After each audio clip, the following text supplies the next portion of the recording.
এই জেনজির ফালসটাকে তারা বুঝতে পারছে না। তার পুরানো ধাঁচের রাজনীতির একটা মহড়া চিন্তা চেতনার থেকে বিএনপি খুব সম্ভবত এখনো বেরোতে চাচ্ছে না। খুব সম্ভবত বিএনপি এখান থেকে একটা মানে মেসেজ যেটা পেল, এখান থেকে তারা তাদের একটা শিক্ষা নিবে, একটা তারা বেরিয়ে আসবে নতুন।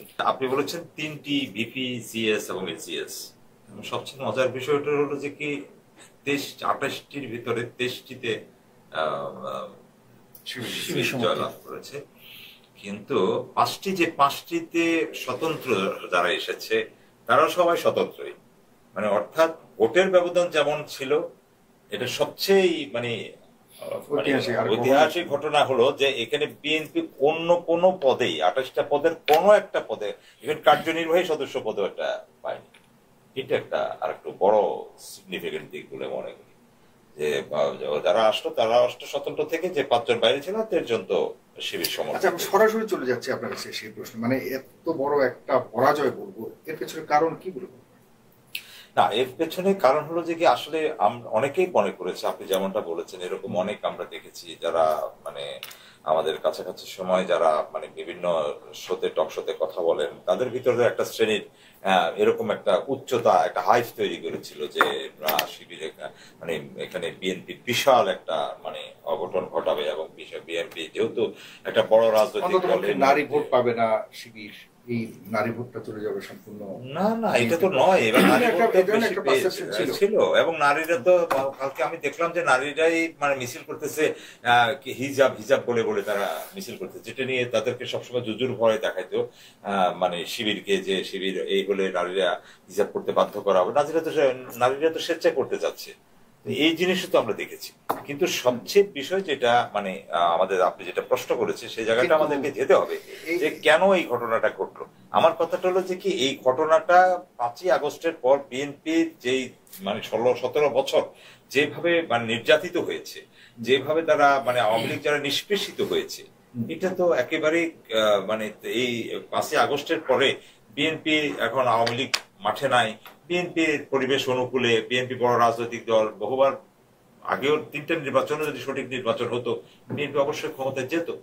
কিন্তু প্রশ্নটা হলো যে কি বিএনপির ভেতরে আমার মনে হচ্ছিল যে এমন কিছু মানে এলিমেন্টস এটার ভিতরে ঢুকে গেছে, বিশেষ করে আপনার 5ই আগস্ট পর, আগস্টের আরো 3-4 মাস পর থেকে, যেটা বিএনপিকে ভুল পথে বিএনপি শীর্ষ পর্যায়ে বিভিন্ন ভাবে তাদেরকে প্রভাবিত করে।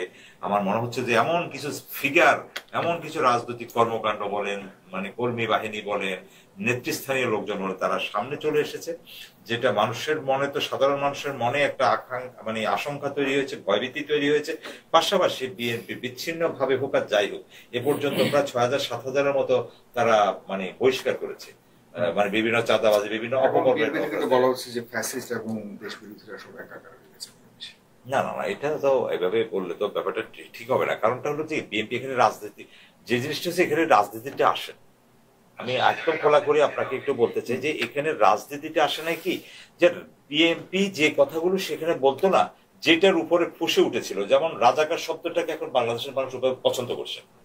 আপনি কথাটা হলো যে এখন এই যে 54 বছর বয়সে একটা বাংলাদেশ, এই বাংলাদেশের ভেতরে যে একটা বড় একটা পরিবর্তন, মেরুকরণ, একটা শ্রদ্ধা তৈরি হয়ে গেছে, এটা বিএনপি, আমার মনে হচ্ছে, আমার ব্যক্তিগত বিমত, বিএনপি এটাকে বুঝতে পারছেন না। যার কারণে আওয়ামী লীগ যে ভাষায় কথা বলতো, এই মুহূর্তে বাংলা ছাড়, হ্যাঁ বাংলা রাজাকারের ঠাই বাংলায় হবে না, পাকিস্তানের দল পাকিস্তানে যা, মানে যেই কথাগুলো মানে ফ্যাসিস্ট হাসিনা বলতো, ঠিক সেই কথাগুলো যখন বিএনপির কথা থেকে বা বিএনপির নেতাকর্মীদের কাছ থেকে সেভাবে আসছে, আমার মনে হচ্ছে যে, এবং এই যে হলের ভিতরেও বিশ্ববিদ্যালয়ের রাজনীতির ক্ষেত্রেও তারা এমনটা করেছে, যে এই জিনিসগুলো তারা পছন্দ করছে না। আর এই কথাগুলোর সাথে মুক্তিযুদ্ধের বিষয়, অবশ্যই মুক্তিযুদ্ধকে আমরা সম্মান করি, মুক্তিযুদ্ধ আমার না হলে আমরা দেশ হতাম না, আজকে এখানে বসতে পারতাম, সবই ঠিক আছে। কিন্তু আওয়ামী লীগ যেভাবে মুক্তিযুদ্ধকে একটা জায়গায় নিয়ে তাদের একক সম্পত্তি করে জনগণকে একেবারে গলা চিপে খাওয়াইতে চাইছে, বিএনপি অবশ্যই মুক্তিযোদ্ধাদের দল, শহীদ প্রেসিডেন্ট জিয়াউর রহমান নিজে স্বাধীনতার ঘোষক, তিনি বীরোত্তম, এটাতে কোনো সন্দেহ নাই। কিন্তু ওই জায়গাটাকে মানুষ স্বাধীনতা এবং স্বাধীনতার ঘোষক এবং যা আছে এই জায়গাটাকে মানুষ একটা জায়গায় রাখতে চায় এখনকার এই প্রজন্ম।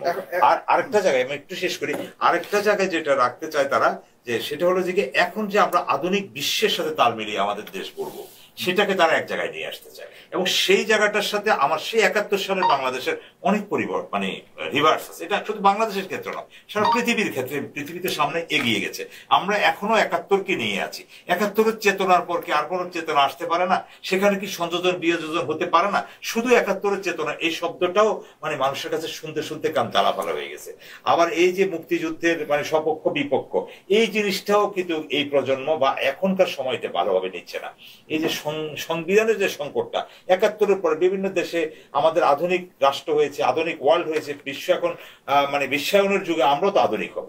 এই আধুনিক মনস্কটাই এই মানে জেনজি যেটাকে বলা হয়, এই জেনজির ফালসটাকে তারা বুঝতে পারছে না। তার পুরানো ধাঁচের রাজনীতির একটা মহড়া চিন্তা চেতনার থেকে বিএনপি খুব সম্ভবত এখনো বেরোতে চাচ্ছে না। আমি আশা করি, আমি প্রত্যাশা করি এবং আমি বিশ্বাস করি যে খুব সম্ভবত বিএনপি এখান থেকে একটা মানে মেসেজ যেটা পেল, এখান থেকে তারা তাদের একটা শিক্ষা নিবে, একটা তারা বেরিয়ে আসবে নতুন। উনি যেটা বললো যে আমরা একদিকে উনি বলেছেন যে আমরা সামনে এগিয়ে যেতে চাই, আমরা আর 71 নিয়ে কথা বলতে চাই না। 71-এর চেতনা তো থাকবেই, পাশাপাশি অন্যান্য চেতনাও সামনে এগিয়ে যাবো। ব্যাপারটা কি তাই হলো? আমরা ঢাকা বিশ্ববিদ্যালয়ে যেই বিশ্ববিদ্যালয়কে ধরা হয় একদম আমাদের এই রাজ্যের অক্সফোর্ড, এই আমাদের এই অঞ্চলের অক্সফোর্ড, এবং এখানে যদি আমরা শিবিরের যে আদর্শ বলুন বা এই যে তাদের যে রাজনৈতিক চিন্তা চেতনা, তাদের যে টার্গেট বলুন, সেটি কি খুব বেশি অ্যাডভান্সড লেভেলের? কারণ এই যে তিনি বললেন, গতকালকে বলেছে হিজাব, এটা কি আমাদেরকে আসলে আধুনিক দিকে নিয়ে যাবে বলে মনে করে? অনেকের একটা আশঙ্কা বাংলাদেশের মানে সামনে যে কালচারটা, যেটা তারেক রহমানও বলেছে যে আসলে আমরা চরম পন্থা থেকে এগিয়ে যাচ্ছি,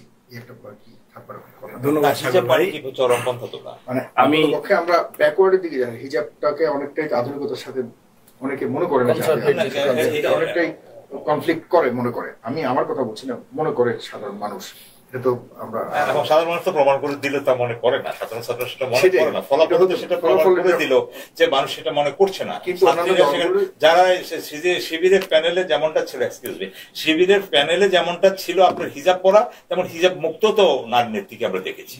তারা তো ওই জায়গা থেকে তারা একটা ন্যারেটিভ তাদের বিরুদ্ধে দাঁড় করিয়েছে। আমরা ফলাফল, ভোটের ফলাফলে দেখলাম যে ওই জায়গাটাতে তো মানে এখন অনেকে মনে করে যে রাজ্যের অস্পষ্ট সেটাকে গ্রহণ করলো না, গ্রহণ করেনি।